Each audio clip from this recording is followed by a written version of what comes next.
President Trump has reportedly approved a 30-year agreement with Saudi Arabia to develop a civilian nuclear program. The deal is expected or estimated to be worth tens of billions of dollars and will now head to Congress for review. Join us now, Foundation for Defense of Democracy Senior Advisor Richard Goldberg. He served in the National Security Council in the first Trump administration. Congress, I guess, can review it, but they can't stop it. I don't think. Could they, unless they overrode one of the president's presidential veto? Yeah, I think this will be hard for Congress to stop with the momentum that it has. I mean, in the end, the controversy that you're seeing is whether or not we will allow Saudi Arabia to enrich uranium on their own soil. And the reason that's a controversy has actually been for many years.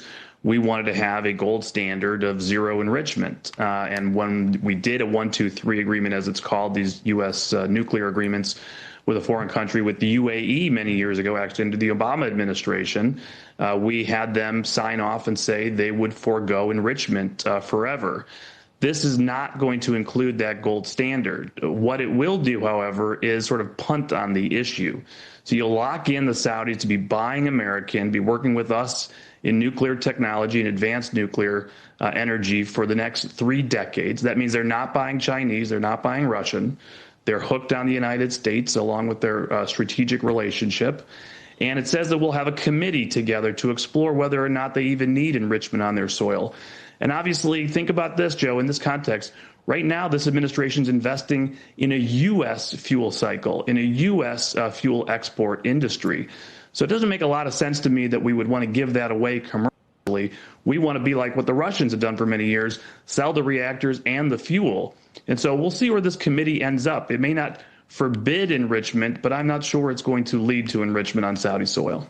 And how much of this has to do with sort of a response to Iran and to Iran's intentions? We know about there's 2 potential leaders in the middle, or hegemons in the Middle East. Iran's always against Saudi Arabia. This just looks like us coming down on the Saudi side, sort of as a in your face to the Iranians. Well, the demand originally to include some sort of pathway to enrichment had started on the Saudi side. We were prepared to do this deal over many years.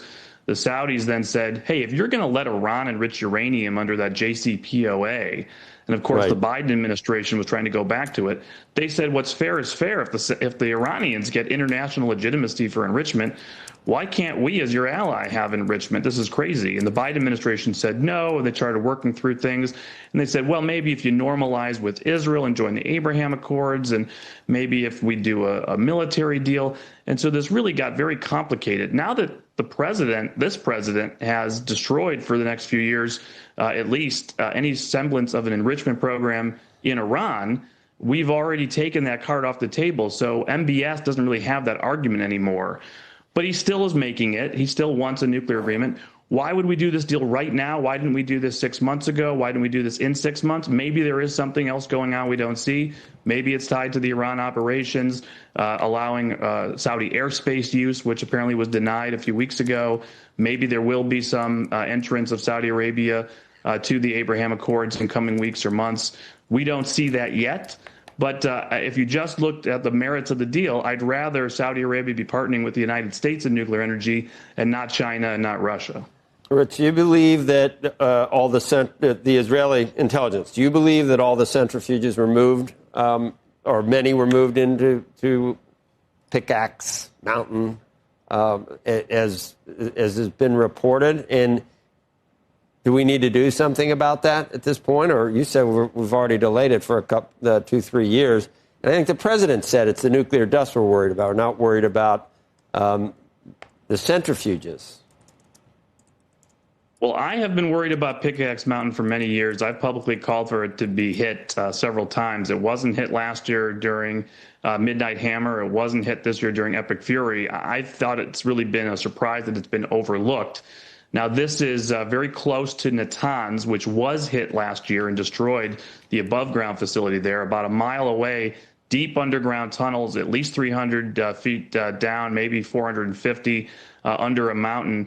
And that already was supposed to be their breakout facility in the future that we suspect, where they could do production of centrifuges, enrichment of uranium, and weaponization work all in one hardened facility.